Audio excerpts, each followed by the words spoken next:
More pout, less pose.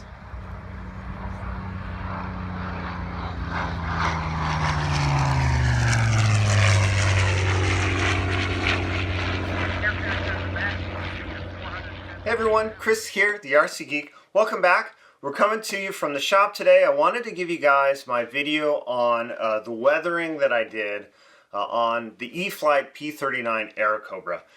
This is an airplane that I originally acquired. It was going to do the full review, guys, in the stock paint and whatnot. Well, in the process of getting pictures for the review, I asked a friend of mine to fly the airplane so that we could get pictures.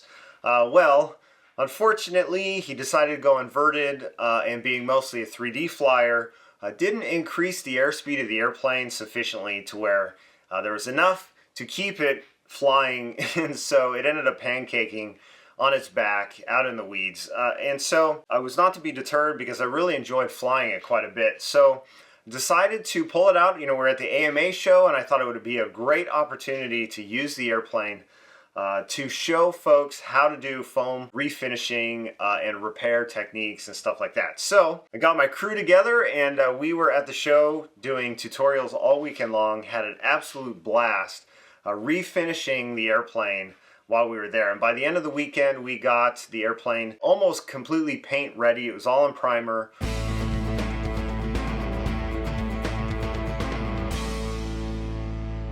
So the process was, as we're going through, we had to repair the damaged areas, of course, but in the process, we also filled in and smoothed out the entire airframe. So we used a lightweight spackle from Sherwin-Williams. It's a shrink-free spackle. It's extremely lightweight, and it sands really nicely, and you can get it in a nice big tub, so it'll last you a little while. But we went through and filled in all of the panel lines with that, sanded them smooth, and then applied about 3 to 4 coats of polyacrylic and to seal it all up. And what this does is it seals it, but also kind of stiffens up the airframe a little bit. And so from there, we just apply primer right over the polyacrylic. To really smooth out an airframe, it requires multiple layers of primer and sanding in between coats of the primer. So there are about 3 or 4 coats of primer on here that were obviously sanded in between each coat. So in terms of the primer, we just used Rust-Oleum automotive primer. It worked fantastically. It doesn't dry sand that well, and so we were wet sanding each coat and wet sanded beautifully. I did a final wet sanding with 600 grit wet and dry sandpaper, and then started applying my paint. Now in terms of the paint, I used Tamiya aircraft spray paints throughout the entire airplane. It's a 2-tone colors. I chose the paint scheme for that reason. I knew that it would be relatively simple to paint, but it also had the nice looking nose art on it, and it had 3 victory markings. The top side color is AS6 olive drab, the Tamiya aircraft spray, and then the underside color is neutral gray, AS7. Now to get the soft separation line between the two, what I ended up doing is a while back I picked up some soft edge masking tape, and so I wanted to try that out because I'd seen it used as a technique before, and so I used that to mask off the paint separation line between the gray and the green, and that worked out fantastically. Gave a perfect feathered edge using a spray can. I didn't even have to come back and airbrush. That gave the perfect look that I was going for in terms of the paint separation. So once I had the airplane painted, I applied the markings. The markings came from Cali Graphics, and then from there I went through and applied pencil panel lines. It's a technique I've shown before, just using a mechanical pencil with a medium to hard lead. You don't want it to be too soft because you don't want those lines to smudge while you're applying them. And so once I had the pencil panel lines down, I sprayed a clear coat over the whole airframe to seal it all up. Because when we apply our weathering, we don't want those panel lines to smudge at all or get worn away. And so that clear coat helps protect all of that.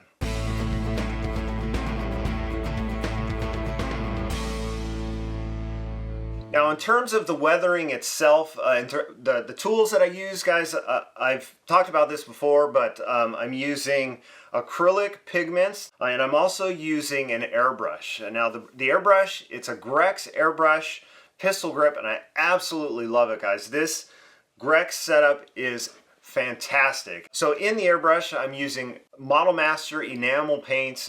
In this case, I'm only using, I used a couple different colors. I used black for some shading over the panel lines, and I also used some Armor Sand to help fade the canvas covered control surfaces. The last thing to have in your arsenal is a Scotch-Brite pad, and what this does, I leverage this a lot in my weathering process. You just burnish the surface down once you've applied your weathering. It really gives it a nice blended finish.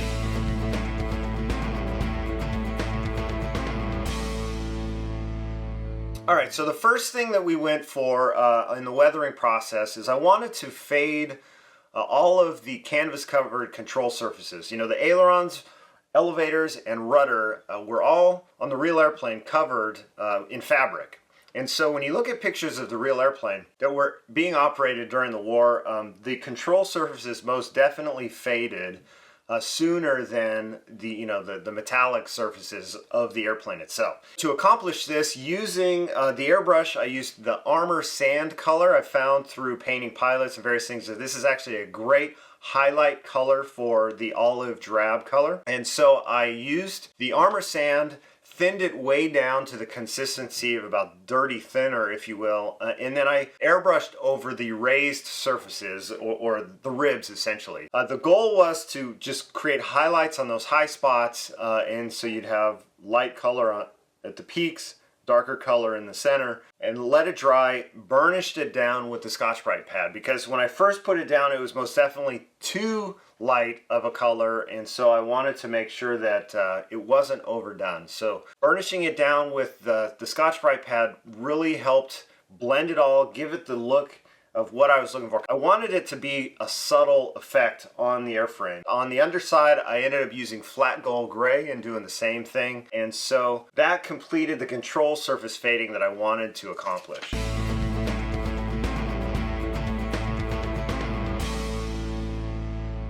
So from there I went through and applied oil stains and streaks all around the airframe, focusing mostly on the underside because that's where a lot of this stuff collects. I used Folk Art raw umber color, and so I would apply some with a paintbrush and then streak it back with my fingertip. And if I wasn't happy with the result, some Tamiya acrylic thinner would lift it right up and I'd do it again. And sometimes, you know, as you're doing this, having a lightly soaked paper towel with the acrylic thinner might get you a better streak for what you're looking for. It's an experimental process, right? So sometimes you can get it exactly right the way that you're looking for the first time, sometimes not so much. And so I'll go through and I focused on a lot on the underside, but then I also went through and applied some streaks on the top side as well. On the flying surfaces, like the wings and tails, the streaking is done in the direction of the airflow. And then on the fuselage sides and on the vertical tail, the streaking was done vertically. And then on the bottom of the fuselage, it was done in the direction of the airflow. Because, you know, a lot of the weathering that you see on the fuselages are from sitting out in the elements, and so the streaking that you'll see is a result of gravity, whereas on the wings and the tails and the underside of the fuselage is a result of the aircraft flying.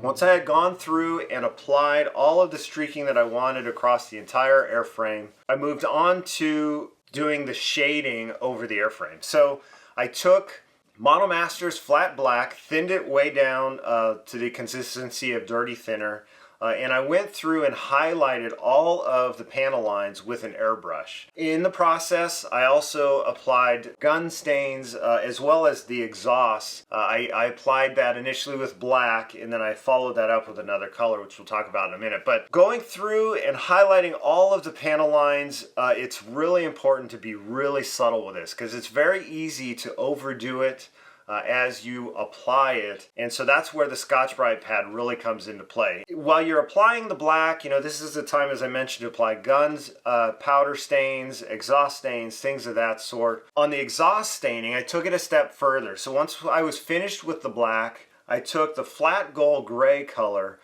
thinned it way down, and then went in and airbrushed the centers of the exhaust stains. Because when I looked at the airplane pictures during the war, there was some very obvious heat staining that happened from the exhaust on these airplanes. And actually, in many cases, it was quite a bit more prevalent than what I have here, but I didn't want to go too crazy with it because then I knew it would just wouldn't look right.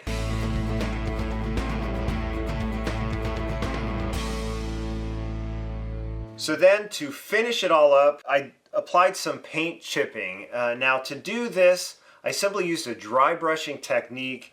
So that's where you take a paintbrush, dip it in the desired color you want to use, and then you wipe most of that paint off on a paper towel. Once you've done that, you go through and you just kind of rub it on the surface, and the paint will collect on any kind of raised surfaces or surface detail, things like that. And so it gives you kind of this nice subtle paint chipping look. And so in this case, I focused mostly on the wing walks because that was a very obvious area where there was significant paint chipping that had occurred on the aircraft. So as you apply the dry brushing, you know, I focused more so at the trailing edge of the wing because there's a lot of paint chipping there that I saw on the real airplanes. I also rubbed the paintbrush along the whole of the wing walks as well.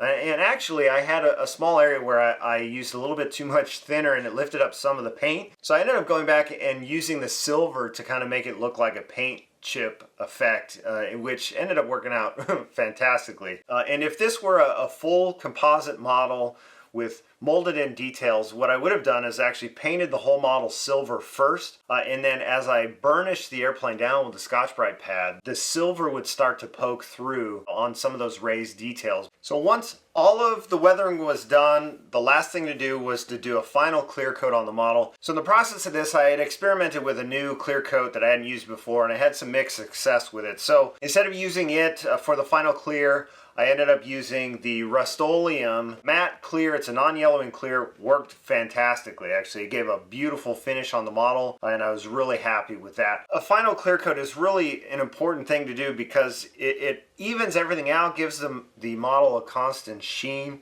and it also protects all that hard work that you have done in the process.